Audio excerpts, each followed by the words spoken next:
باریکیوں سے روشنی کی طرف آپ کا رہبر نور علم میڈیا لائک اور سبسکرائب کیجیے۔ والصلاة والسلام على سيد الأنبياء والمرسلين وعلى آله وأصحابه الطيبين الطاهرين. أما بعد فأعوذ بالله من الشيطان الرجيم. بسم الله الرحمن الرحيم. وما أرسلناك إلا رحمة للعالمين. قال النبي صلى الله عليه وسلم: انما بعثت معلما. وقال رسول الله صلى الله عليه وسلم: انما بعثت رحمة مهداة. صدق الله العظيم وصدق رسوله النبي الكريم.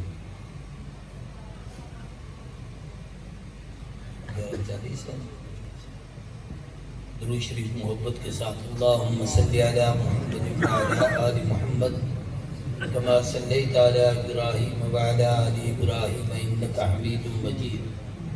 اللهم بارك على محمد وعلى آل محمد كما باركت على إبراهيم وعلى آل إبراهيم إنك حميد مجيد. لائق سب تعظیم و تکریم قابل اعزاز اکابر علماء کرام، واجب الاحترام برادران اسلام، قابل قدر بزرگوں، دوستوں اور بھائیوں، جامعہ زین العابدین دلی کا یہ سالانہ عظیم الشان اجتماع ہے، جس میں جامعہ کی سال بھر کی تعلیمی کارکردگی کا خوبصورت نتیجہ آپ کے سامنے آیا ہے۔ جن بچوں نے قرآن پاک مکمل کیا ہے، جنہوں نے امتحانوں میں پوزیشنیں لی ہیں، اور جن بچیوں نے اعزازات حاصل کیے ہیں، سب مبارک کے مستحق ہیں۔ ان کے اساتذہ مبارک کے مستحق ہیں، ان کے معاونین جس نے 10 روپے بھی اس درسگاہ میں دیے ہیں اور وہ ان بچوں پہ خرچ ہوئے ہیں، وہ مبارک کے مستحق ہیں۔ ادارے کی ساری انتظامیہ، اساتذہ اور عاملہ یہ مبارک کے مستحق ہیں، اور اللہ اس سب کا ثواب ہمارے سب کے مخدوم اور ہم سب کے محسن حضرت اقدس قاری دین محمد ثاقب رحمۃ اللہ تعالی علیہ رحمۃ واسعہ، جن کا میرا ایک عجیب محبت کا ان کے ساتھ رشتہ تھا۔ وہ ہمارے بڑے تھے، بڑی شفقت فرماتے تھے، اور میں نے شاید پچھلے سال بھی یہ جملہ کہا تھا کہ میں یہاں اس وقت آیا تھا جب یہ بالکل کھنڈرات تھے۔ ایک چھوٹا سا کمرہ بنایا تھا قاری صاحب نے، وہاں بیٹھتے تھے۔ جب یہاں سے راہ گزر ہوتی تھی تو مجھے ان سے محبت تھی، میں ضرور رکتا تھا۔ بعض دفعہ اچانک بھی آتا تو حیران بھی ہوتے اور خوش بھی بہت ہوتے۔ پھر جب اس کی بنیاد ڈالی گئی تو ابھی اس کے ایرے کھلے ہوئے تھے، تو فرمایا بنیاد تو جیسے جب رکھیں گے دعا تو یہاں آپ کرتے جائیں۔ حالانکہ میں عمر کے لحاظ سے اس وقت جوان تھا، لیکن بہرحال ان کی محبت تھی جو اب بھی مجھے لے آتی۔ ان کے بچے میرے دائیں بائیں بیٹھے ہیں، مولانا زین العابدین صاحب جو الحمدللہ ان کے جانشین ہیں، اور ان کے سارے یہ معاملات ان نے سنبھالے ہوئے ہیں۔ عزیزی مولانا محمد ابو بکر صاحب، اللہ ان سب لوگوں کو سلامت رکھے، بھائیوں میں آپس میں جوڑ اور محبت رکھے۔ آج حسن اتفاق ہے کہ 9 ربیع الاول ہے، اور محققین کے نزدیک نبی کریم صلی اللہ علیہ وسلم کا یہ یوم پیدائش ہے۔ 12 ربیع الاول کو پاکستان میں عمومی طور پر یوم پیدائش منایا جاتا ہے۔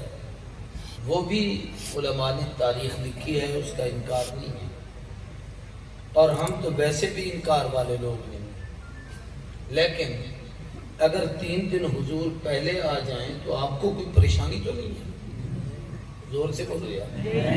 خوشی کی بات ہے کہ ہمیں ہمارے محبوب پہلے آ گئے، 4 دن پہلے آ گئے تو خوشی کی بات ہے کہ حضور آ گئے ہیں۔ میں نے جس موضوع پر تقریر کرنی ہے تو یہ باتیں بھی کچھ عرض کروں گا حضور صلی اللہ علیہ وسلم کی سیرت اور ولادت کے حوالے سے۔ پہلی بات بطور مقدمہ یہ سمجھ لیں کہ ربیع الاول صرف نبی کریم صلی اللہ علیہ وسلم کی ولادت کا مہینہ نہیں ہے، اس پر سب کا اتفاق ہے کہ پیدائش ربیع الاول میں ہوئی ہے، سوائے پیران پیر شیخ عبد القادر جیلانی کے۔ ان کی تحقیق یہ ہے کہ حضور کی ولادت کی تاریخ 10 محرم ہے۔ یہ ان کا تفرد ہے، بعض بزرگ کسی بات پہ اپنی تحقیق کرتے ہیں تو اس پر بھی ان پر ہم تنقید نہیں کر سکتے، ٹھیک ہے ان کی تحقیق ہو، لیکن اکثریت علماء اس پر متفق ہیں تمام تاریخ دان کہ حضور اکرم صلی اللہ علیہ وسلم کی ولادت ربیع الاول کے مہینے میں، اور اس پر بھی سب کے سب متفق ہیں کہ آقا کی ولادت سوموار کے دن ہے، یعنی پیر کے دن ہے، اور اس پر بھی سب متفق ہیں کہ ولادت کا وقت صبح صادق کا تھا۔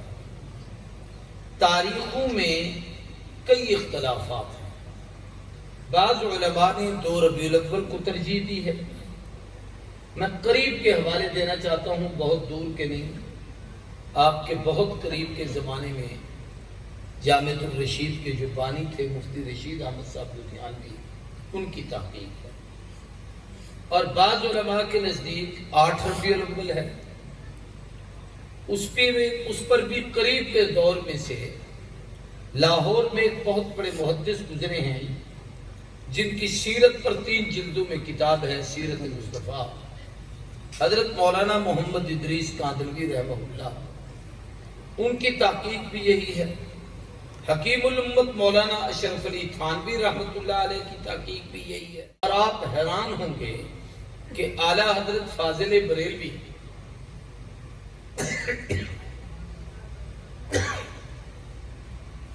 مولانا احمد رضا خان صاحب بریلوی، ان کی تحقیق بھی یہ ہے کہ نبی کریم صلی اللہ علیہ وسلم ان تینوں بزرگوں کی، یہ 2 علماء دیوبند کے سرخیل اور ممتاز مشائخ ہیں، اور وہ بریلوی مکتب فکر کے مجدد ملت ہیں۔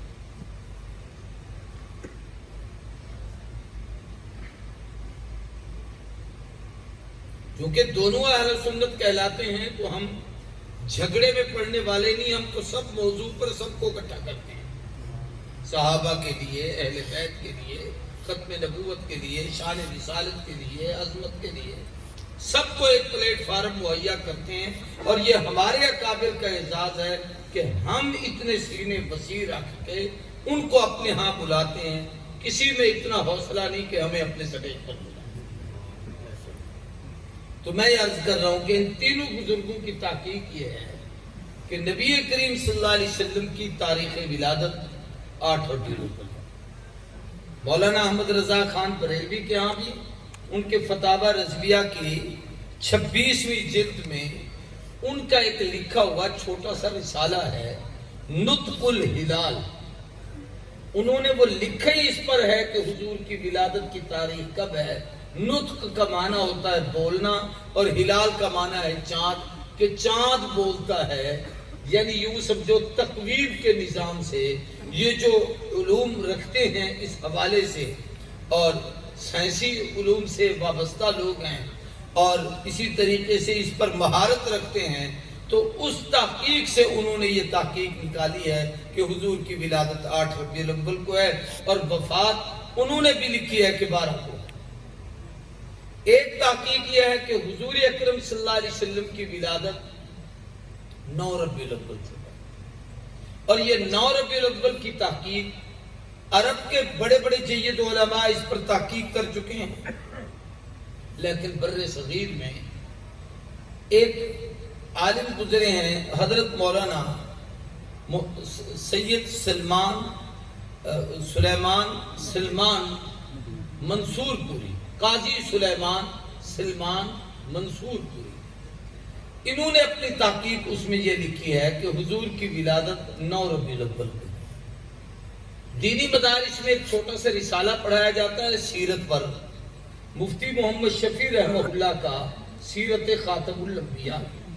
یہ میں وہ حوالے دے رہا ہوں جو آپ کے گھروں میں کتابیں ہیں اور آپ کو آسانی سے مل جائیں۔ ایسی باتیں نہیں کہتا کہ میں آپ کو وہ حوالے دوں جن کتابوں کا پاکستان میں وجود نہ ہو۔ انہوں نے لکھی ہے سیرت خاتم الانبیاء، بچوں کے لیے چھوٹا سا رسالہ۔ اس میں انہوں نے اپنی تحقیق یہ لکھی ہے کہ حضور کی ولادت 12 ربیع الاول۔ ہمیں انکار نہیں کہ کس تاریخ کو آئے، ہمیں خوشی ہے 2 کو آئے تو ہمارے نبی، 8 کو آئے تو ہمارے نبی، 9 کو آئے تو ہمارے نبی، 12 کو آئے تو ہمارے نبی، ہمیں خوشی ہے کہ آقا آئے۔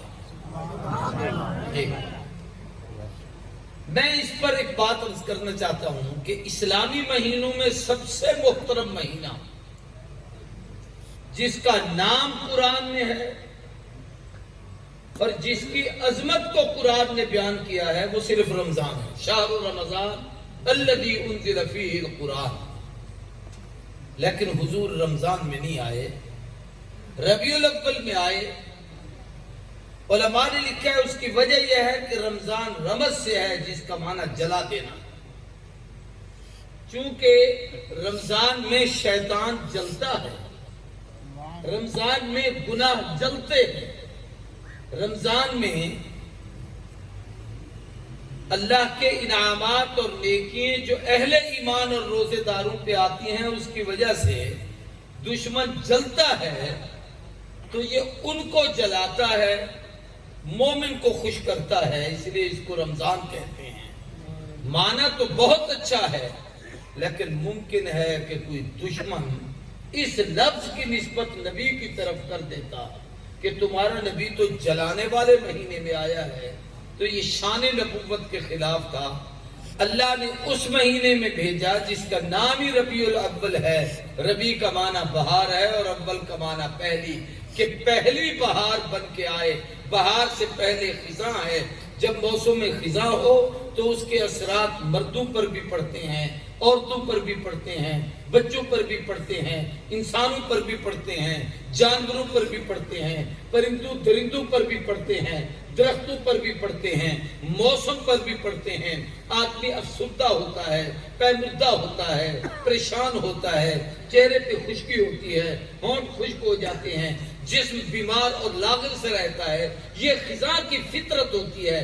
لیکن خزاں جب ختم ہو پھر بہار آنا شروع ہو تو بہار کے اندر 2 خوبیاں ہوتی ہیں۔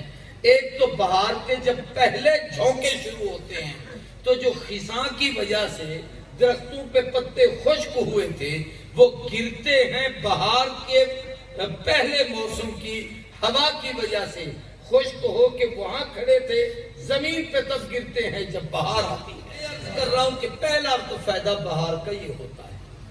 دوسرا یہ ہوتا ہے کہ خشک پتے گر گئے تو نئی کونپلیں، نئی ہریالی، نیا سبزہ، نئی رونق، نئی بہار دنیا میں آتی ہے۔ تو نبی کریم صلی اللہ علیہ وآلہ وسلم نے جب قدم رکھا تو مہینہ تھا ربیع الاول، پہلی بہار۔ اب پہلی بہار پر جو واقعات دنیا میں رونما ہوئے وہ واقعی خزاں کے پتے تھے جو گر گئے۔ کیا تھا؟ علماء نے لکھا ہے پیدائش کے وقت کعبے میں پڑے ہوئے بت آپس میں ٹکرائے، اونھے منہ زمین پہ گرے۔ یہ بت نہیں گرے، یہ وہ خزاں کے پتے تھے جو گر رہے تھے۔ کسرا کے کنکرے گرے، یہ خزاں کے پتے تھے جو گر رہے تھے۔ شام کے محلات میں لرزہ آیا، یہ خزاں کے پتے تھے جو گر رہے تھے۔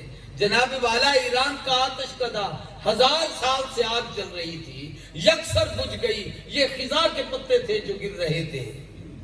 اور جو بہار آئی، دوسرا موسم بہار نے یہ کام کیا کہ نئی ہریالی، نیا سبزہ، نئی خوشحالی، نئی رونقیں، نئی کونپلیں، نئی بہار آئی ہے۔ تو وہ حضور کے آنے سے کفر کی خزاں گئی ہے، اسلام کی بہار آئی ہے، ضلالت کی خزاں گئی ہے، ہدایت کی بہار آئی ہے، گمراہی کی خزاں گئی ہے۔ جناب اور دین کی بہار آئی ہے، جہالت کی خزاں گئی ہے، علم کی بہار آئی ہے، ظلم کی خزاں گئی ہے، عدل کی بہار آئی ہے۔ حضور آئے ہیں تو پوری دنیا کو انصاف ملا ہے۔ تیسری خوبی یہ ہے، یہی بہار ہے کہ جب نئی بہار آئی تو نئے سبزے، نئے پھل، نئے پھول، نئی ہریالی دنیا میں آئی۔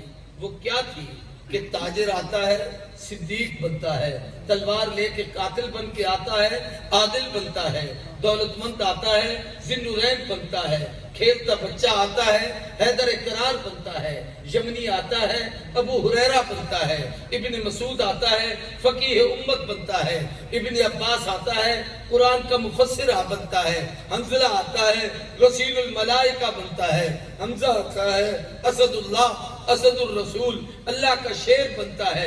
نبی کے قدموں میں آنے والا عربی نہیں اجمی ہے، سید نہیں حبشی ہے، گورا نہیں کالا ہے، خوبصورت نہیں سانولا ہے، اپنا نہیں پرایا ہے، قریب کا نہیں دور کا ہے، گھر کا نہیں باہر کا ہے، مگر نبی کی نگاہ میں جو آیا ہے چلتا زمین پہ ہے، پاؤں کے کھٹکے جنت میں سنائی دے۔ تو یہ حضور کی ولادت کی بہار تھی۔ ایک عجیب بہار اور بتاتا ہوں۔ آقا جس سال پیدا ہوئے، یہ سیرت حلبیہ نے نقل کیا ہے، اس سال جتنی عورتوں کو دنیا میں حمل تھا کسی کو بچی نہیں پیدا ہوئی۔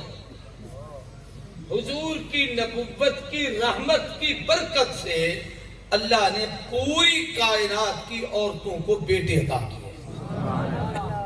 اس وجہ سے نہیں کہ کوئی بچی منحوس ہے، گندی ہے، یہ بات نہیں۔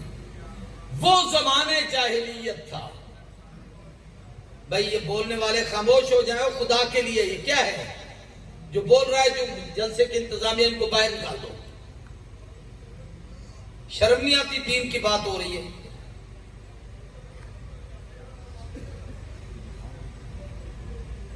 ان کو کہو ذرا زور سے بول لیں، پھر میں بعد میں تقریر کروں۔ اور بولو یار، کچھ تو شرم کیا کرو۔ یہ بات نہیں کہ بچیوں کی اسلام میں کوئی عزت نہیں۔ اصل یہ تھا کہ زمانے جاہلیت میں لوگ بیٹیوں کو زندہ درگور کرتے تھے۔ زمانے جاہلیت میں عورت کی تذلیل ہوتی تھی۔ باپ کے مرنے کے بعد بیٹا ماں کو بیوی کی طرح اپنے حق میں رکھتا تھا۔ بازار کے چوراہے میں کھڑے کر کے اس کے حسن کی رانائی بیان کر کے اس کو فروخت کرتا تھا۔ بیٹیوں کو زندہ دفن کر دیا جاتا تھا۔ عورتوں کو اتنا ان پہ ظلم ڈھایا جاتا تھا کہ الیاذ باللہ اگر کوئی آدمی مرتا تو اس کی بیوی کو قتل کر کے اس کے ساتھ دفن کرتے ہیں کہ یہ اس کی نحوست ہے، اور اگر کہیں وہ بچ جاتی تو اسے کسی کمرے میں بند کر دیا جاتا، جیسے کسی جانور کو باندھ کے دور سے ٹکڑا پھینکا جاتا ہے، ایسے اس کے کمرے میں اندر روٹی پھینکی جاتی، اس کو ہاتھ نہیں بھی لگاتا تھا۔ یہ عورت پر ظلم رب کو تو پتا تھا کہ یہ لوگ ایسا کرتے ہیں۔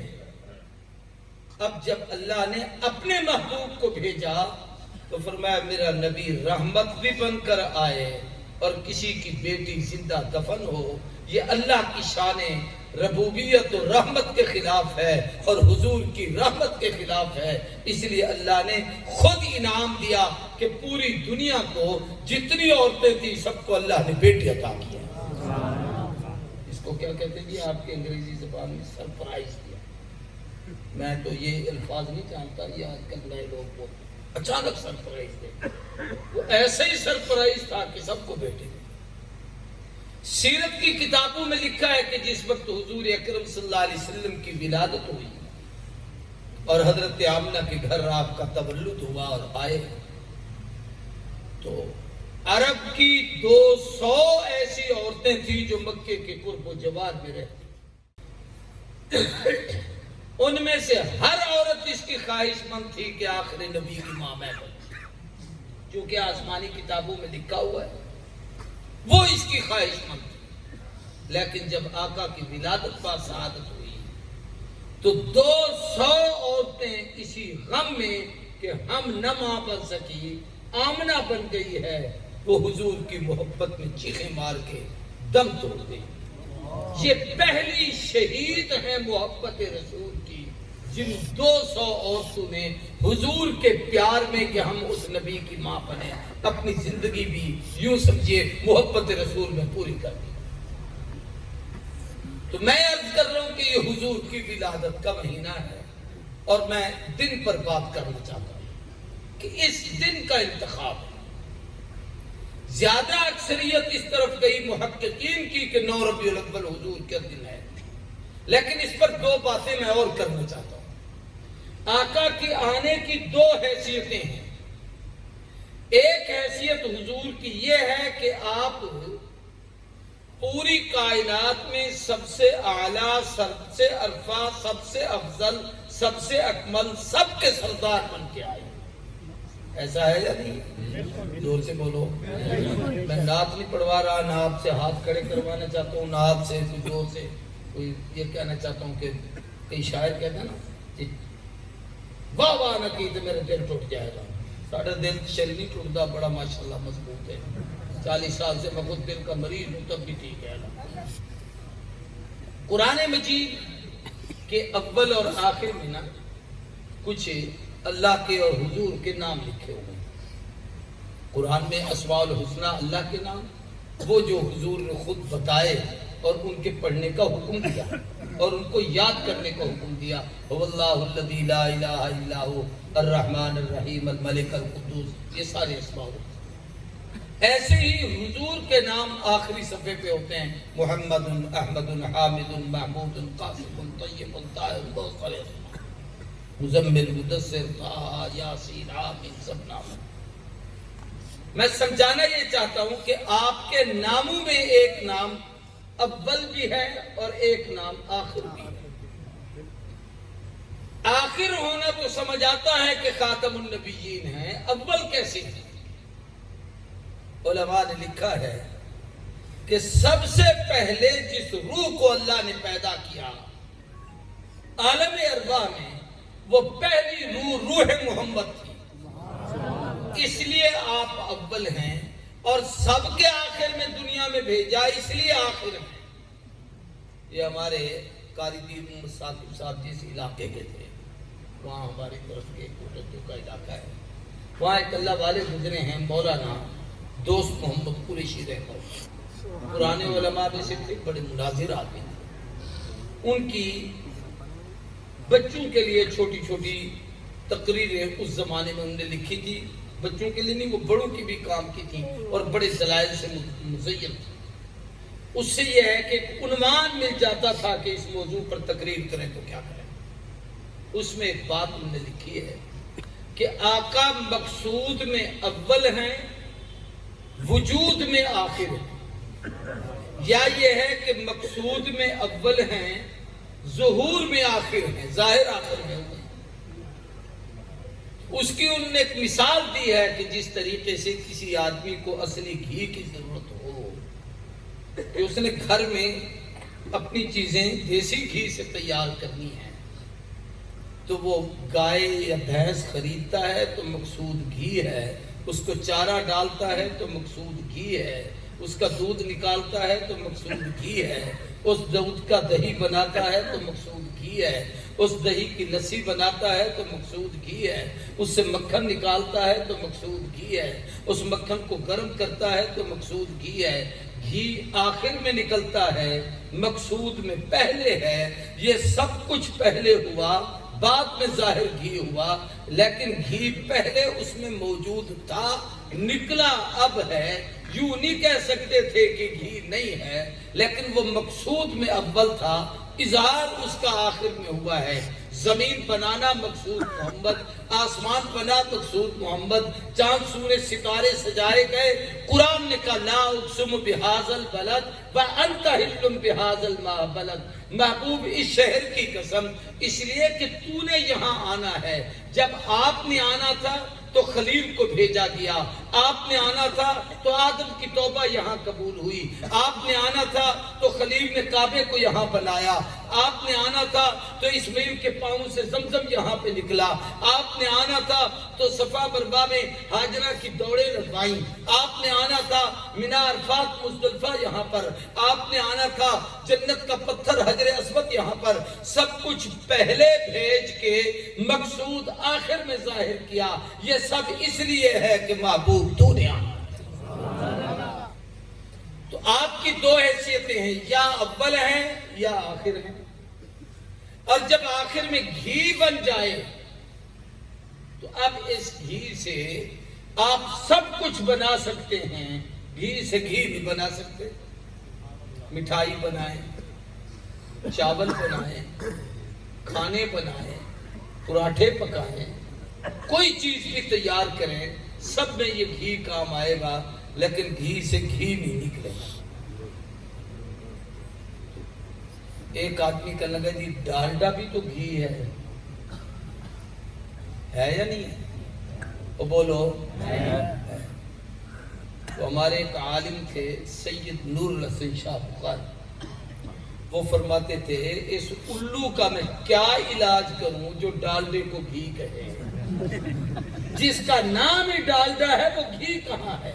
ڈالڈا آتا ہے سورج مکھی سے، ڈالڈا آتا ہے آلو سے، ڈالڈا آتا ہے مختلف قسم کی دھاتوں سے، اور گھی کے آنے کا وہ نظام ہے، ڈالڈے کا یہ ہے جس کے پاس اصلی گھی ہو اسے ڈالڈے کی ضرورت نہیں، ہمارے پاس اصلی محمد ہے، ہمیں کسی نبی کی ضرورت نہیں۔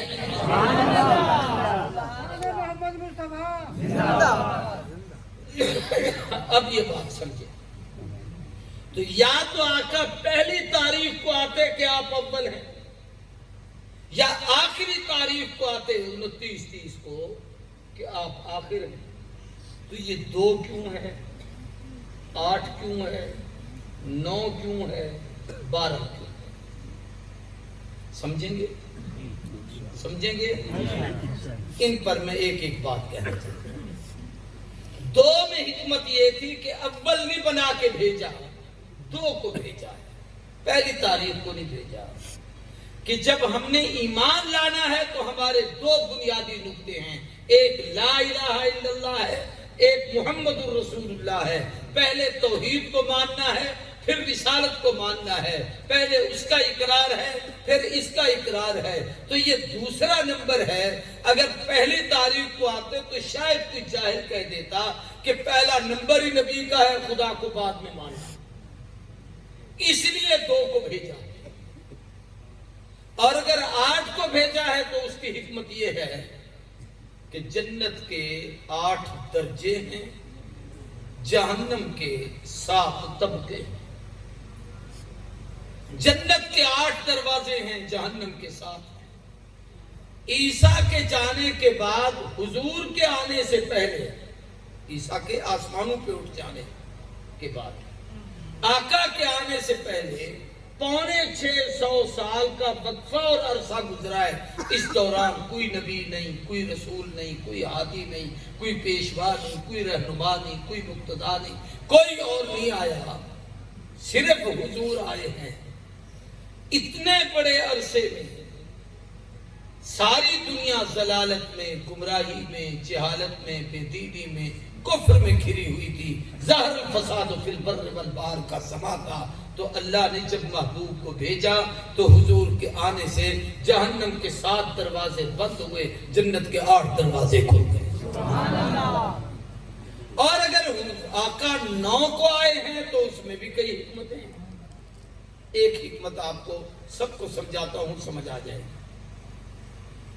آج کل تو اگرچہ بچوں میں وہ صلاحیتیں نہیں رہی، بدبختی ہے کمپیوٹر کی بھی اور یہ آپ کے موبائل کی بھی اور کیلکولیٹر کی بھی۔ دور جو جمع کرنا ہونا تو 4 کسی کو نہیں آتا، ٹک ٹک کریں گے، کتنے بن گئے جی؟ 4، ہاتھ اوپر نیچے لگ گیا تو 10۔ ہاں یہی کچھ ہے۔ آج کسی کو کہہ لکھو 4560، کلا 10، جگہ 4 5 6 0، ہاں 8۔ اتنی جہالت ہے۔ یہاں کچھ پرانی طرز کا آدمی بیٹھا ہے، بہت سارے بوڑھے بات بیٹھے ہیں، تو ہم گنتے تھے 1 دہائی سینکڑا 1000 10,000، پھر جناب لاکھ 10 لاکھ، کروڑ 10 کروڑ، ارب 10 ارب، خرب 10 خرب، پدم نیل 10 نیل، پدم 10 پدم، پتہ نہیں کتنے عدد گنتے تھے، اور وہ ہمیں استاد تختیوں پہ لکھواتے تھے اور پھر وہیں سے بتاتے تھے، پھر ہم ان کی جمع تفریق کرتے تھے۔ تو اکائی 1 سے شروع ہوتی ہے، 9 پہ ختم ہوتی ہے۔ یہ 9 ہندسے جو ہیں، دنیا میں جتنے عدد لکھے جائیں گے ان 9 کے ارد گرد چلیں گے، اور ان کی شکلیں صرف 9 ہیں، 10 میں کوئی شکل نہیں ہے۔ 1 2 3 4 5 6 7 8 9، یہ 9 شکل۔ اور یہ جو پیر صاحبان بیٹھے ہیں نا، یہ کچھ حساب بھی کرتے ہیں، اس کو کہتے ہیں علم العادات۔ ہنسنے کی بات نہیں ہے، میں صحیح کہہ رہا ہوں، یہ بھی ایک مستقل علم ہے۔ آپ کا نام کیا ہے، کیا کرتے ہیں، کب پیدائش ہوئی، اس کا کوئی حساب کتاب کر کے آپ کو کچھ سمجھا دیں اور بتائیں۔ اگرچہ یہ علم یقینی نہیں، لیکن تقریباً ایسا ظنی ہے جو اکثر درست نکلتا ہے۔ یہ ایک مستقل علم ہے، اس کو علم العادات کہا جاتا ہے۔ اعداد میں آخری عدد بھی 9 ہے، سب سے بڑی اکائی بھی 9 ہے، اور اکیلا ہو، بڑا ہو اور آخری ہو، وہ 9 کا عدد ہے۔ اکیلا ہے، اس کے ساتھ دہائی اور سینکڑے نہیں، آخری ہے، اس کے بعد اور اکائی نہیں، دہائی آئے گی، پھر وہی 1 لوٹے گا، 11 آئے گی، پھر 1 لوٹ آئے گا، 12 آئے گی، پھر 1 اور 2 آئیں گے، 13 آئے گی تو 1 اور 3 آئیں گے، پھر وہی عدد آئیں گے، اور سب سے بڑا عدد 9 ہے۔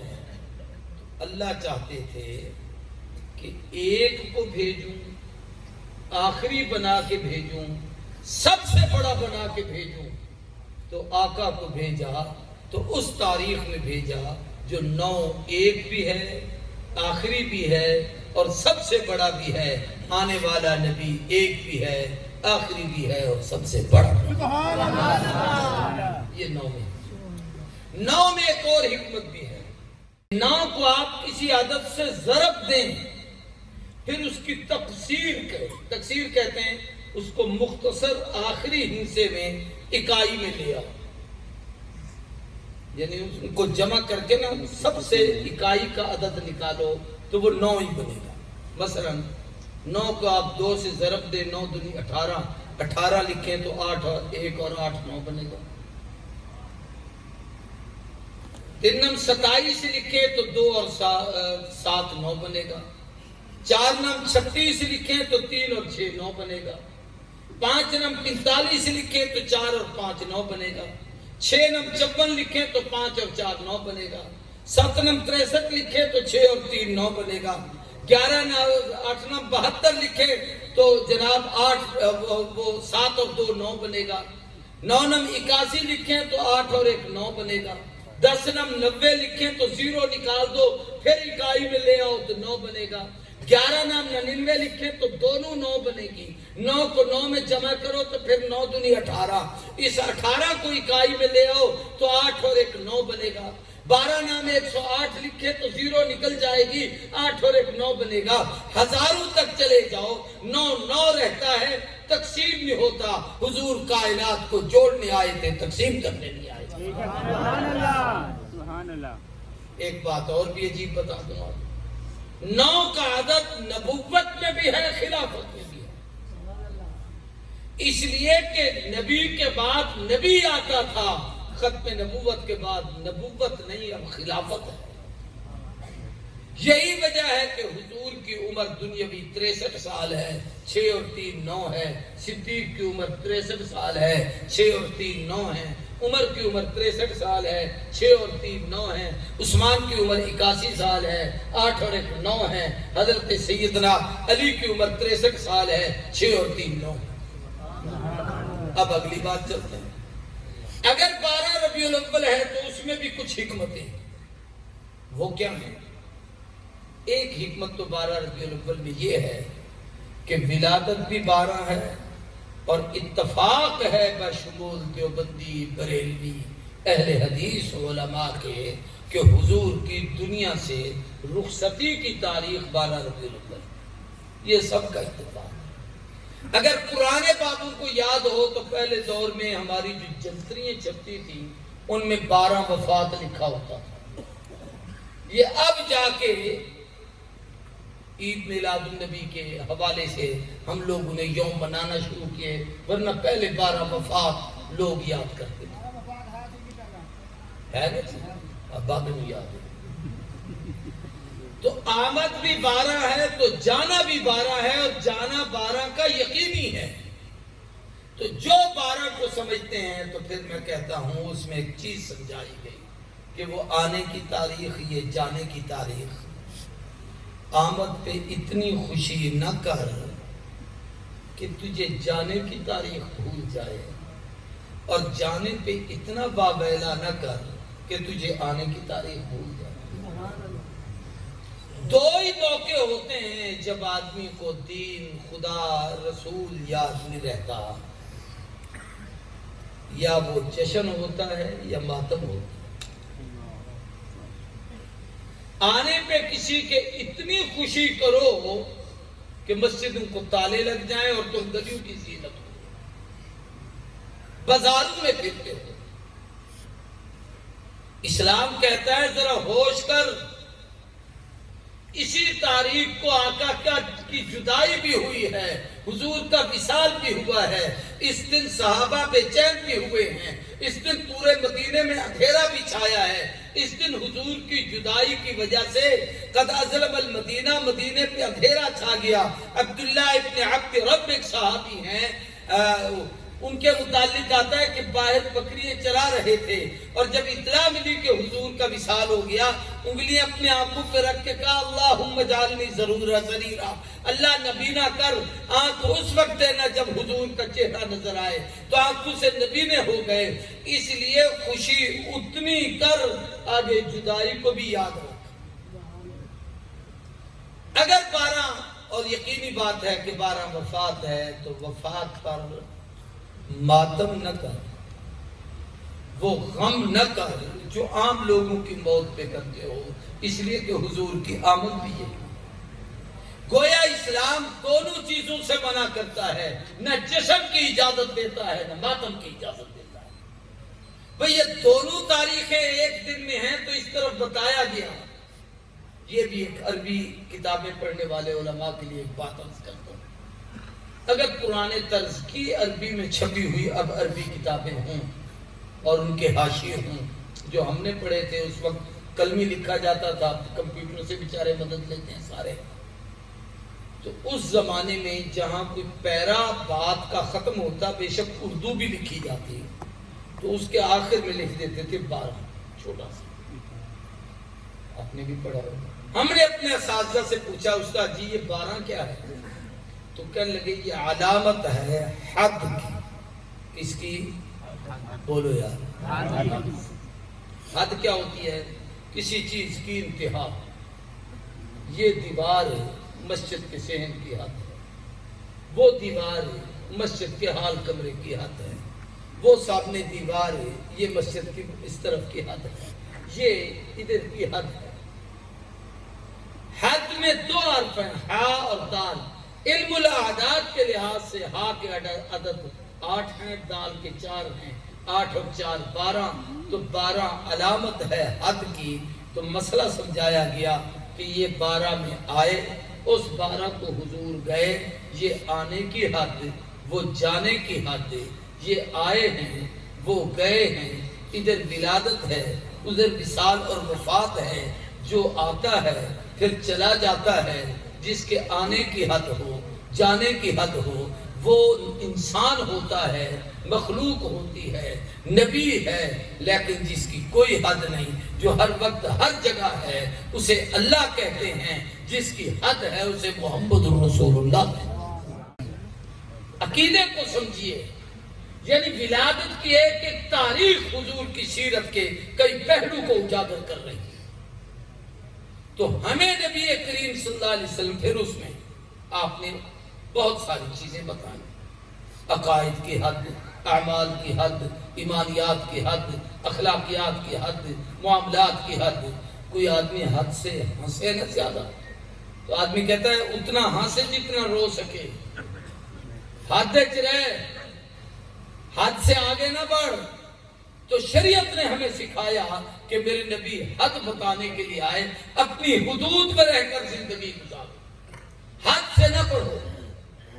تو یہ تو حضور کی ولادت کے حوالے سے کچھ باتیں عرض کی، اور پھر یہ کہ نبی کو جب خدا دنیا میں بھیجتا ہے اور بالخصوص آقا آئے ہیں، تو حضور کی چونکہ زندگی کو قرآن نے نمونہ کہا، لَقَدْ كَانَ لَكُمْ فِي رَسُولِ اللَّهِ أُسْوَةٌ حَسَنَةٌ، تمہارے لیے اس اللہ کے رسول میں کامل ترین نمونہ موجود ہے۔ تو آپ کے ایک ایک عمل میں نمونہ موجود ہے۔ حدیث میں آتا ہے جب آپ کی ولادت ہوئی تو ولد رسول اللہ طاہرا مطہرا، پاک صاف پیدا ہوا۔ آپ کو کسی نے صاف نہیں کیا، بچہ ماں کے پیٹ سے آتا ہے، بعض دفعہ آلودگی اس کے جسم پر ہوتی ہے، اسے صاف کیا تھا۔ ولد رسول اللہ مغسولا، غسل کیا ہوا تھا، کہ کوئی یہ نہ کہے کہ یہ ایسے پیدا ہوئے تھے، فلاں نے غسل دیا تھا۔ اللہ نے کہا میں پاک کر کے بھیج رہا ہوں تاکہ قیامت تک کی انسانیت کو پاک کرے۔ ولد رسول اللہ مکحولا، آنکھوں میں سرما ڈالا ہوا تھا، جیسے مائیں بچوں کو سنوارتی، بناتی، سنگارتی ہیں، آنکھوں میں سرما ڈالتی ہیں، اللہ کہتے ہیں میں نے محبوب کو خود سنوار کے بھیجا۔ ولد رسول اللہ صلی اللہ علیہ وسلم مختونا، حضور کی پیدائش ہوئی تو آپ کا ختنہ کیا ہوا تھا۔ ہر ایک کا ختنہ دنیا میں ہوتا ہے، حتیٰ کہ کتابوں میں سیدنا خلیل سے اس سنت کی ابتدا ہے، تو 80-90 سال کی عمر میں ان کا ختنہ ہوا، لیکن حضور پیدا ہوئے تو ختنہ شدہ تھے۔ اس لیے کہ کل کو کوئی یہ نہ کہے کہ فلاں آدمی نے اس کا ختنہ کیا۔ آقا فرماتے ہیں میرے گھٹنے سے لے کر ناف تک یہ سطر کا حصہ ہے، میں جب سے پیدا ہوا ہوں، فرمایا میرے جسم کے وجود کے ایسے حصے پر کبھی کسی کی نظر نہیں پڑی، اللہ نے مجھے اتنا پاک کر کے پیدا کیا۔ ولد رسول اللہ مقطوعاً، کہ ناف کی ناڑی کٹی ہوئی تھی، میں اندر جا کے کوئی کاٹ آیا تھا، کس نے کاٹی تھی، کیسے کٹی ہوئی تھی؟ تو علماء نے اس پر ایک بات لکھی ہے جو سمجھانا چاہتا ہوں۔ جیسے عیسیٰ بغیر باپ کے ماں کے پیٹ میں پیدا ہوئے، حضور ابے کے پشت سے اماں کی بطن اطہر میں تو گئے، لیکن وہ ناف کی نالی لگتی اور ادھر سے خون ادھر منتقل ہوتا، تو پیغمبر کے خون کو پاک اور صاف کہا گیا ہے۔ یہ خون ادھر جاتا، اللہ نے اپنی قدرت اور امر کن سے آپ کے وجود میں خون کو پیدا کیا ہے، اس لیے فرمایا وہ ناڑی کٹی ہوئی تھی، گویا اس کا تعلق ہی پیٹ کے ساتھ ہے۔ یہ وہ نبوت کی خصوصیات ہے۔ پھر یہ میں نے پیدائش کی کچھ باتیں ابھی آپ کے سامنے عرض کی، ان میں سے ایک یہ ہے کہ حضور کی ولادت عام بچوں کی طرح نہیں ہوئی۔ بی بی کہتی ہے ایک تو دوران حمل مجھے کبھی تکلیف نہیں ہوئی، کبھی متلی نہیں آئی، قے نہیں آئی، طبیعت خراب نہیں ہوئی، میں بے چین نہیں ہوئی، پریشان نہیں ہوئی، اس لیے کہ حضور رحمت للعالمین تھے۔ ہر بچہ ماں کے پیٹ میں ماں کے لیے ایذا ہے، نبی ہے جو اپنی ماں کے لیے بھی رحمت بن کے آئے۔ میں تھوڑا سا یہ پہلو آپ کے سامنے، چونکہ آیت میں نے رحمت للعالمین کی پڑھی تھی تو اس کی مناسبت سے بھی سمجھ۔ ہر بچہ ماں کو تکلیف دیتا ہے کہ رات کو پیشاب کر دیتا ہے، بی بی کہتے ہیں حضور نے کبھی اپنے بستر پر پیشاب نہیں کیا۔ ہر بچہ روتا ہے ماں کو تکلیف ہوتی ہے۔ حضور زندگی بھر بچپن میں جیسے بچے بھوک پیاس سے دل بلاتے سسکتے اور روتے ہیں، بی بی کہتی ہے حضور کو میں نے روتے نہیں دیکھا، یہ ضرور دیکھا ہے کہ جب آپ کو دودھ پلانے کا وقت آتا تھا مجھے خود بے چینی ہوتی تھی، میرے سینے میں دودھ ابلنے لگتا۔ پھر ہر بچہ اپنے ماں کے لیے آزمائش ہے، بستر پہ پیشاب کیا ہے، ماں ادھر سوتی ہے بچے کو ادھر، حضور کے لیے ایسے کبھی نہیں ہوا۔ نبی کریم صلی اللہ علیہ وسلم نے آپ کی زندگی کے عجائبات ہیں جو آدمی حیران، یہ میری کتاب ہے حضور کی سیرت پر تذکرہ محبوب کبریا، اس میں میں نے 200 وہ خصوصیات لکھی جو صرف حضور کی ہیں، باقی نبیوں کی نہیں ہیں۔ ان میں سے ایک یہ ہے کہ حضور 2 مہینے کے تھے، آپ نے بولنا شروع کر دیا۔ کبھی کوئی تصور میں بھی ہے کہ 2 مہینے کا بچہ بولے؟ نہیں، چلنا شروع کر دیا تھا۔ اور جس وقت آپ 3 مہینے کے ہوئے تو آپ دوڑ لگاتے تھے، اور جب آپ 5 مہینے کے ہوئے تو بولنا شروع کیا اور بڑی فصیح زبان سے آپ بولتے۔ 6 مہینے میں ایسے گفتگو کرتے تھے جیسے اہل عرب با کمال قسم کی گفتگو کرتے، اور 9 مہینے حضور کی عمر تھی تو آپ نے تیر اندازی کرنا شروع کر۔ اس لیے یہ کہنا کہ نبی ہمارے جیسا ہوتا ہے یہ سب سے بڑی حماقت ہے، انسانوں میں سے ہیں جیسے نہیں۔ پسینہ اس لیے آتا ہے کہ میں اور آپ بھی انسان، نبی بھی انسان ہے، میرے پسینے میں بدبو ہے، نبی کے پسینے میں کستوری کی سے زیادہ خوشبو ہے، اس لیے پسینہ آیا کہ ہم میں سے ہیں، خوشبو اس لیے ہے کہ ہم جیسے نہیں۔ میں اور آپ سوتے ہیں، ہماری نیند ناقص وضو ہے، اس لیے کہ ہم انسان ہیں۔ حضور سوتے تھے، علماء بیٹھے، ان سے پوچھو اٹھ کر، حضور کھڑے ہوتے اور آپ کھڑے ہونے کے بعد نوافل شروع کر دیتے، نماز شروع کر دیتے۔ پوچھا گیا تو فرمایا تنام عینایا ولا ینام قلبی، آنکھیں سوتی ہیں میرا دل تو خدا کی یاد میں جاگتا رہتا ہے۔ تو یہ نبی کی وہ خصوصیات ہیں۔ پھر سر سے پاؤں تک پورے جسم کی خصوصیات ہیں۔ ہر آدمی کی درمیانی انگلی بڑی ہوتی ہے، یہ حضور کی شہادت کی انگلی سب سے بڑی تھی، اس لیے کہ آپ پوری جب بھی کوئی تقریر اور بیان کرتے تھے صرف اس انگلی کو آسمان کی طرف اٹھاتے اور اللہ کی وحدانیت کا ذکر کرتے، اشہد اللہ الہ الا اللہ، اللہ وحدہ لا شریک ہے، اللہ ایک ہے، اللہ خالق ہے، اللہ مالک ہے، تو اللہ کی طرف اشارہ ہوتا تھا۔ فطرتاً رب نے اس انگلی کو بڑا بنایا تھا تاکہ بڑے کی عظمت کے لیے انگلی بھی بڑی ہونی چاہیے۔ میرے پیارے دوستوں، اب میں آپ کو قریب لے آتا ہوں اپنی گفتگو سمیٹنے کے، اس کو غور سے اس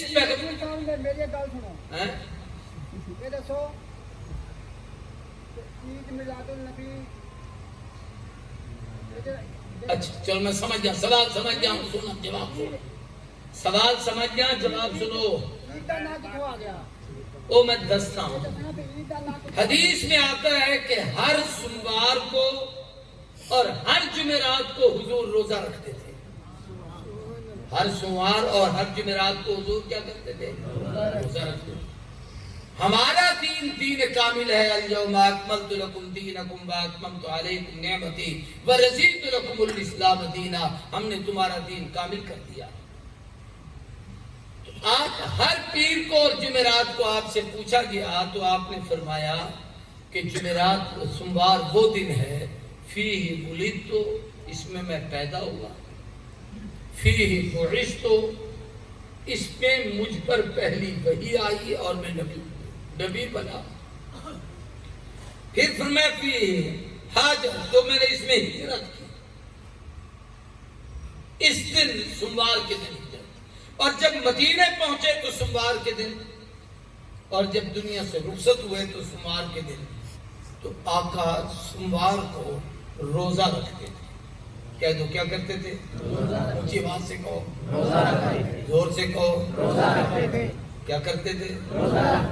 اب ایک مسئلہ یاد کر لو، جس دن روزہ ہو اس دن عید نہیں ہوتی، اور جس دن عید ہو اس دن روزہ نہیں ہوتا۔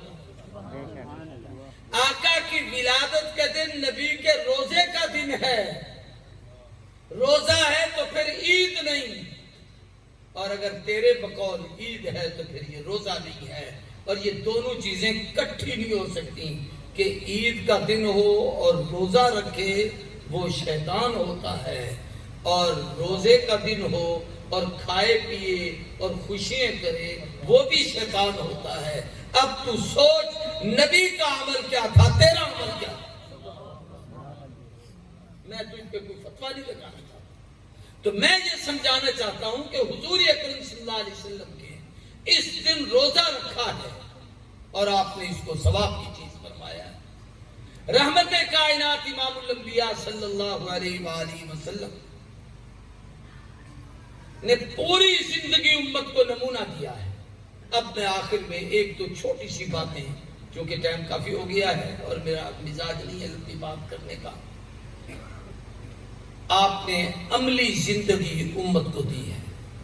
پہلے نبیوں کی زندگی میں اور حضور کی سیرت میں جو نمایاں فرق ہے وہ یہ ہے، توجہ سے بات کو سمجھنا، کہ ان کے تذکرے تو ہیں، پوری زندگی نمونہ نہیں۔ جن کے پاس نمونہ نہ ہو وہ یوم مناتے ہیں، اور جن کے پاس نمونہ ہو وہ سیرت اپناتے ہیں۔ یہودیوں کے ہاں، عیسائیوں کے ہاں عیسیٰ کی زندگی کا کوئی گوشہ واضح نہیں ہے۔ عیسائیوں کے ہاں تو شادی کے احکام بھی نہیں ہے، کہ عیسیٰ نے خود شادی نہیں کی، کسی کو کیا شادی کا حکم دیا۔ ہمارے بہاولپور کے قریب ایک قصبہ، ایک تحصیل ہے اس کی یزمان منڈی، میں وہاں ایک جلسے میں تقریر کر رہا تھا، بڑی پرانی بات، بڑے بڑے 2-3 شیخ الحدیث ہمارے مولانا عطا الرحمن صاحب جامعہ مدینہ بہاولپور کے ہیں، وہ بھی وہاں تھے اور علماء بھی تھے۔ عیسائیوں کا ایک بہت بڑا چک تھا، ممکن ہے آپ کے اس چک میں بھی رہتے ہوں، وہاں بھی یہاں بھی، تو میں ان کی ہدایت کے لیے ایک بات کر رہا ہوں تاکہ اللہ ان کو بھی سمجھ دے دے۔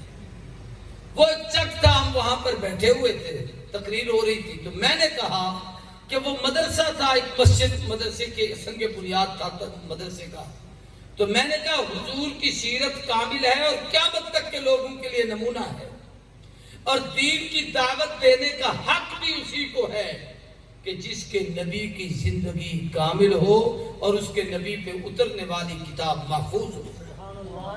قرآن جیسے آیا ویسے کا ویسے آج تک الحم سے بالناس تک پورے قرآن کی 7 منزلیں، 30 پارے، 14 سجدے، 500 جناب 58 رکوع، 6666 آیت، 1771 مدیں، 1274 شدیں، 3,21,250 حروف جو حضور پہ اترے وہ سب کے سب محفوظ ہیں یا نہیں؟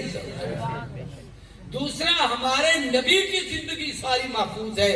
آپ نے سرما کیسے ڈالا، آپ صبح کو اٹھتے کیسے تھے، کیا پڑھتے تھے، کیسے وضو کرتے تھے، کیسے کھانا کھاتے تھے، کیسے پانی پیتے تھے، کیسے سوتے تھے، کیسے جاگتے تھے، بیویوں کے ساتھ کیسے وقت گزارتے تھے، بچوں سے محبت کیسے کرتے تھے، غلاموں سے برتاؤ کیسے کرتے تھے، تو عملی زندگی حضور نے ساری سکھائی ہے۔ جب آقا ساری عملی سیرت سکھا کر گئے ہیں تو بات کو یاد رکھو، اگر پہلے نبیوں میں سے کسی کی سیرت محفوظ ہو تو وہ ان کی تبلیغ کریں، جب کسی کی سیرت محفوظ نہیں ہے تو ان کو تبلیغ کا حق نہیں، یہ تو حق ہی مسلمانوں کا ہے۔ میری بات سمجھ آ رہی ہے کہ نہیں آ رہی؟ اس لیے تو تبلیغ والے ایک جملہ کہتے ہیں کہ حضور کی ختم نبوت کی برکت سے یہ کام امت کے سپرد ہوا ہے۔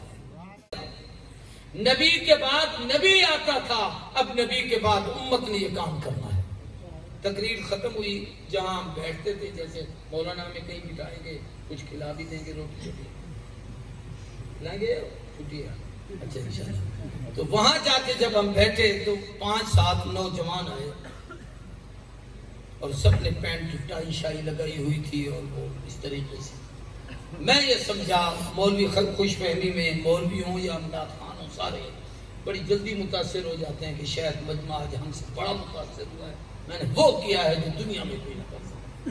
تو میں بھی بڑا خوش ہو گیا کہ میری تقریر سے متاثر ہو کے نوجوان آئے, آ کے بیٹھے, کہنے لگے مولوی صاحب آپ سے ایک سوال ہے. میں کہا جی پوچھئے. کہنے لگے آپ نے ہمارے مذہب پر بڑی تنقید کی ہے. میں نے کہا یار تنقید کی تو تقریر میں میری عادت نہیں ہے, میں نے کیسے تنقید کی, میں تو اصلاحی باتیں کرتا ہوں, واز کرتا ہوں. اس نے کہا آپ نے کہا ہے کہ آدم سے لے کر عیسیٰ تک کسی نبی کی امت کو تبلیغ کا حق نہیں ہے. میں نے کہا میں نے اس کی 2 دلیلیں پیش کی کہ ہمارے نبی کی زندگی بھی محفوظ ہے, از ولادت تا وفات ایک ایک بات دنیا میں موجود ہے, الفاظ بھی موجود ہیں, اعمال بھی موجود ہیں. عربی میں ایک کتاب ہے مشارق الانوار, حدیث کی کتاب ہے, ہزاروں حدیثیں اس کے اندر وہ موجود ہیں جو صرف حضور نے زبان سے ارشاد فرمائیں, جن کو قولی حدیثیں کہا جاتا ہے. عملی حدیثوں کے لیے پھر کتابوں کی انتہا ہوئی پڑی ہے, سیرت پر بڑا کچھ لکھا گیا. تو اس نے کہا کہ بھی کتاب تو ہمارے نبی کے پاس بھی تھی, زندگی ہمارے نبی کی بھی تھی. میں نے کہا آپ کے نبی کی کتاب کون سی ہے؟ اس نے کہا بائبل, انجیل. کون سی؟ انجیل. جب اس نے انجیل کہا تو جب ہم طالب علم تھے اور پڑھتے تھے تو مولانا منظور احمد چنیوٹی رحمہ اللہ حضرت درخواستی کے مدرسے میں خانپور پڑھانے کے لیے آتے تھے, مختلف فن پر مناظرہ.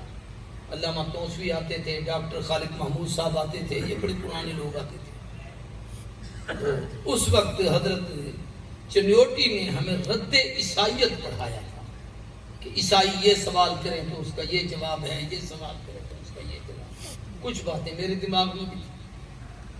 اس نے جب یہ کہا نا کہ ہمارے پاس بائبل انجیل موجود ہے تو میں نے بڑے دبنگ طریقے سے کہا, میں نے کہا کون سی انجیل؟ وہ ایک دم سہم. اس کو یہ پتہ چل گیا کہ مولوی کو ہمارے انجیلوں کے حشر کا پتہ ہے. اس وقت بھی 4 قسم کی انجیلیں ان کے پاس ہیں, مرقس کی انجیل, یوحنا کی انجیل, لوکا کی انجیل, متی کی انجیل. اور وہ ان انجیلوں میں کمال کی بات یہ ہے کہ ایک انجیل والا دوسری انجیل کو غلط کہتا ہے, وہ اس کو غلط کہتا ہے, وہ اس کو غلط کہتا ہے, وہ اس کو غلط کہتے ہیں. ہم مسلمان 1000 فرقوں میں بٹ جائیں, یہ دیوبندی ہیں, یہ بریلوی ہیں, یہ اہل حدیث ہیں, یہ حنفی ہیں, یہ شافعی ہیں, یہ مالکی ہیں, یہ حنبلی ہیں, یہ نقشبندی ہیں, یہ سہروردی ہیں, یہ چشتی ہیں, یہ قادری ہیں, یہ رفاعی ہیں, یہ فلانی ہیں. جتنے ہم بن جائیں ہم آپس میں تو ایک دوسرے پر بحث کر سکتے ہیں, لیکن کبھی کسی نے یہ کہا ہے کہ میرا قرآن صحیح ہے, بریلوی کا صحیح نہیں ہے؟ بولو. کسی بریلوی نے کہا ہے کہ میرا قرآن ٹھیک ہے, دیوبندیوں کا صحیح نہیں ہے, ایسے کہا ہے؟ قرآن ہم سب ایک مانتے ہیں اور سارے سچا مانتے ہیں. ایسا ہے یا نہیں ہے؟ زور کے بولو. میں نے اسے کہا کہ تم کس انجیل کی بات کرتے ہو؟ وہ پھر سہم کیا کہ میں کیا کروں. پھر میں نے دوسرا سوال کیا انجیل کس زبان میں آئی ہے؟ تو ان کی زبان تھی عبرانی. عبرانی زبان کے حروف ابجد بھی اس وقت دنیا میں نہیں ہے. ہمارے حروف ہے نا ابجد, الف با تا سا, اور اردو میں الف بے تے پے ٹے کیا بنا ہوتی ہے, یہ سارے الفاظ ہوتے ہیں. تو جو زبان باقی رہتی ہے اس کے ابجد باقی رہتے ہیں. جس کی زبان کا وجود ختم ہو گیا ہے اس کا کوئی حرف بھی باقی نہیں. تو میں نے کہا جو تم انجیل پیش کرتے ہو یہ اردو میں ہے؟ جی.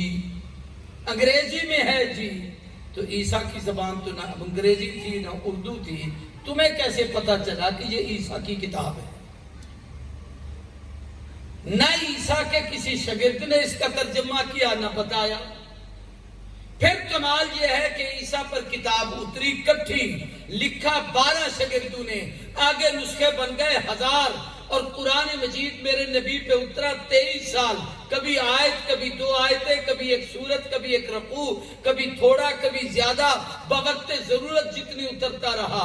لکھنے والے حضور کے 55 صحابہ ہیں, بلکہ میری اس کتاب میں 70 کے قریب صحابہ کی تعداد ہوگی. میں نے وہ ساری لکھی ہے کہ آپ کی وحی مکی، مدنی، اظہار، افاق، کون کون سی وحی، مہاجرین کون سے تھے، انصار کون سے تھے، کیا کیا لکھا کرتے تھے. تو ان 55 یا 60 صحابہ نے لکھی. لیکن جب قرآن کو جمع کیا گیا تو الحمد سے والناس تک ایک نقطے کا بھی فرق نہیں، اور وہ قرآن آج تک محفوظ ہے. تو وہ عیسائی فٹ مجھے کہتا ہے کہ تمہیں تو ایک شادی کی 4 شادیوں کی اجازت ہے اور تمہارے نبی نے تو 11 کی تھی.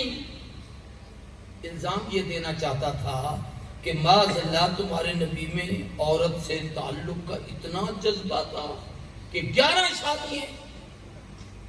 میں سمجھانے کے الفاظ استعمال کر رہا ہوں ورنہ اسے نہیں دیتے، وہ تو کچھ اور بکواس کر رہا تھا. میں صرف آپ کو سمجھا رہا ہوں. میں نے اسے کہا یہ تو نبوت کا کمال ہے. پہلی بات تو یہ ہے کہ ہمارے نبی نے شادی کی، ہمیں اجازت تو دی. تمہارے نبی نے آج تک نہیں کی اور تمہیں بھی اجازت نہیں دی. عیسیٰ علیہ السلام کی ابھی تک شادی نہیں ہوئی. قرب قیامت میں عیسیٰ اتریں گے دمشق کی جامع مسجد کے مشرقی مینارے پر، اور کتابوں میں ہے مینارے پر اتر کر کہیں گے سیڑھی لگاؤ مجھے اتارو. بھئی وہاں سے یہاں آ گئے تو نیچے بھی آ جاؤ. فرمایا وہ عالم بالا ہے، یہ عالم اسباب ہے، یہاں سبب کے ساتھ نیچے آئیں گے. جب اتریں گے تو ان کے بالوں سے پانی ٹپک رہا ہوگا. یہ کون سا پانی ہے؟ علماء کہتے ہیں جس وقت عیسیٰ آسمانوں پر اٹھائے گئے تھے تو اس وقت وہ حمام میں غسل کر کے ایک چادر نیچے باندھی تھی، ایک تہبند کے طور پر ایک اوپر لٹکائی تھی. وہ چادریں پہن کر نکل رہے تھے. بات کو میری سمجھ رہا، چادریں پہن کر نکل رہے تھے تو ابھی نکلنے ہی لگے تھے تو اس وقت اللہ نے آسمانوں پہ اٹھا لیا. تو یہ سردی، گرمی، پانی، ٹھنڈک اور یہ اسباب کی دنیا کی چیزیں ہیں. جب اوپر چلے گئے تو جو پانی کا جہاں قطرہ تھا وہ وہیں جم گیا. جب آپ نیچے اتریں گے تو جو قطرہ جہاں ہے وہ وہیں تر و تازہ ہو کے پھر جب بہنا شروع ہوگا، اس لیے وہ پانی کے قطرے ٹپک رہے ہوں گے. عیسیٰ علیہ السلام اس امت میں آ کر شادی کریں گے. عیسیٰ کا نکاح اس امت کا قاضی پڑھائے گا. عیسیٰ کے نکاح کے گواہ اس امت کے عالم بنیں گے. عیسیٰ علیہ السلام کی شادی اس امت کے اندر ہوگی. عیسیٰ علیہ السلام کو 2 بیٹے اللہ دیں گے. ایک کا نام موسیٰ رکھیں گے، دوسرے کا نام محمد رکھیں گے کہ ایک نبی پہلے گزر چکے ہیں، دوسرے بعد میں آئے، آخر میں آئے عیسیٰ کی. تو میں نے اسے کہا کہ تمہارے نبی نے تو شادی نہیں کی، تمہارے پاس شادی کا کیا نمونہ ہے؟ اب وہ چپ. اس نے چونکہ حضور کی شادی پہ اعتراض کیا تھا تو میں نے اسے کہا کہ دنیا میں 11 قسم کی عورتیں ہیں جن سے نکاح کیا جا سکتا ہے، 12ویں کوئی قسم نہیں. کتنی؟ 11. سارے بولو. 11. حضور نے کتنے نکاح کیے تھے؟ 11. اگر کوئی 12ویں قسم ہوتی تو حضور بھی نمونہ بتاتے. پہلی بات تو یہ ہے کہ پہلا نکاح اپنے 25 سال کی عمر میں اپنے سے بڑی عمر والی عورت سے کیا جو 2 شوہروں سے بیوہ تھی. اگر دنیاوی خواہش اور جذبات اور وہ نفسانی انسانی جذبات ہوتے جس کو تم محسوس کر رہے ہو، اگرچہ نبی کی طاقت جنت کے 100 آدمی سے بھی زیادہ ہے اور جنت کے ایک آدمی میں جنت کے ایک آدمی میں دنیا کے 100 آدمیوں سے زیادہ طاقت اور جنت کے 40 آدمیوں کے ایک نبی میں طاقت ہوتی ہے. تو تقریباً 16,000 شادیوں کی شرعاً حضور کو اجازت تھی، اس حیثیت سے کہ عام آدمی کو 4 شادیوں کی اجازت تھی. لیکن حضور نے 11 پہ اکتفا کیا اور اس میں یہ کمال کر دیا کہ خدیجہ 25 سال حضور کی خدمت میں رہیں تو حضور نے صرف اسی کے ساتھ ہی تعلق رکھا، دوسری شادی نہیں. سارے نکاح باقی مدینے میں ہیں اور وہ ہجرت کے دوسرے سال شروع ہوئے ہیں اور آخری 4 نکاح حضور نے تو خود وفات سے 1-2 سال پہلے کیے ہیں. اور وہ اتنے نکاح کیوں کیے تھے کہ جس قبیلے کی خاتون سے حضور شادی کرتے تھے وہ قبیلے والے حضور کے رشتہ دار بن جاتے تھے، اس عورت کا وہ سبب بنتی اس قبیلے میں دین کی دعوت کا۔ اور مدنی زندگی میں حضور نے عملی زندگی سکھائی ہے، معاملات سکھائے ہیں۔ قرآن میں جہاں جہاں عورتوں کے احکامات کثرت سے آئے ہیں، خود سورۃ النساء، بقرہ، طلاق، یہ ساری مدنی صورتیں، ان کے احکامات سارے مدینہ طیبہ میں آئے، تو ضرورت تھی امت کو دین کے مسائل سمجھانے کی، حضور نے اتنے نکاح کی۔ 11 قسمیں کون سی تھیں وہ سمجھیے۔ کرتا ہے یہ وہ عورت کنواری ہوگی یا مطلقہ ہوگی یا بیوہ ہوگی، کتنی ہوگی؟ 3، سارے بولو 3، کنواری، مطلقہ، بیوہ۔ دوسرا، جس سے نکاح کرے گا وہ عمر میں بڑی ہوگی یا چھوٹی، کتنی ہوگی؟ جس سے نکاح کرے گا امیر گھرانے کی ہوگی یا غریب کی، زور سے بولے۔ جس سے نکاح کرے گا اپنے خاندان کی ہوگی یا غیر خاندان کی ہوگی، زور سے بولو۔ جس سے نکاح کرے گا وہ کافرہ سے مومنہ بن کے نکاح میں آئی ہوگی یا باندھی سے آزاد ہو کے نکاح میں آئی ہوگی، کتنی بن گئی؟ میں نے کہا 12ویں قسم تو بتا دے، نبی کی زندگی میں بتا دے۔ یہ ہمارے نبی کی سیرت کا کمال ہے جو قیامت تک کی انسانیت کے لیے ہے۔ آخر میں ایک بات جو آپ سے کہہ رہا تھا وہ یہ ہے کہ ہمارے نبی نے ہمارے لیے سب کچھ کیا ہے۔ حضور نے جھاڑو دیا ہے کہ کوئی کسی خاک روپ کو تانا نہ دے، اوے چل جھاڑو مار، اور میں خیال کرنا یہ جھاڑو نہیں لگا رہا، میری سنت کو زندہ کر رہا۔ حضور نے جوتے گانٹھے ہیں تاکہ کوئی کسی موچی کو تانا نہ دے، اے تیری اوقات ہی کیا ہے، چلے ہم تو ایسا کرتے ہیں نا، جوتا پہنا ہوتا ہے یوں کر کے ایتھے بول شمار، اور میں خیال کیا کرو یہ جوتے جو بنانے والا میری سنت کو زندہ کر رہا ہے۔ حضور نے کپڑے سیے ہیں تاکہ کوئی کسی درزی پہ تان نہ کرے، یہ مجھ محمد کی سنت کو زندہ کر رہا ہے۔ حضور نے تندور میں اپنے ہاتھ سے روٹی لگائی ہے تاکہ کوئی آدمی کسی پہ یہ تان نہ کرے، اے تم مرد ہو کے عورتوں والا کام کر رہے ہیں، فرمایا یہ حضور کی سنت ہے، اس لیے حضور نے یہ عمل کر کے دکھایا۔ ایک ایک عمل حضور نے اپنی عملی زندگی میں بتایا ہے، احترام کے حوالے سے، تعظیم کے حوالے سے، عبادت کے حوالے سے۔ سوال یہ ہے آخری بات کہ میرے اور آپ کے نبی نے ہم سب کے لیے سب کچھ کیا یا نہیں کیا؟ ہم نے اس نبی کے لیے کیا کیا؟ تو میرے پیارے بھائیوں، آپ سے ایک وعدہ لینا چاہتا ہوں۔ ایک تو یہ ہے کہ ہم میں سے ہر گھر میں کم از کم ایک بچہ قرآن کا حافظ ہونا چاہیے۔ جو جو یہ نیت کرتے ہیں کہ اپنے بچوں کو قرآن پڑھائیں گے، ہاتھ کھڑا کریں۔ اللہ جزاک دے۔ یہ جامعہ زین العابدین ہمارے محبوب اور بزرگ دوست حضرت قاری دین محمد ثاقب رحمہ اللہ کا یہ میرا اپنا مدرسہ ہے۔ میں نے آپ کو بتایا کہ ان کا بھی شباب اور عروج تھا اور ہمارا بھی وہ دور تھا، تو ہم نے اکٹھے یہ وقت گزارا ہے۔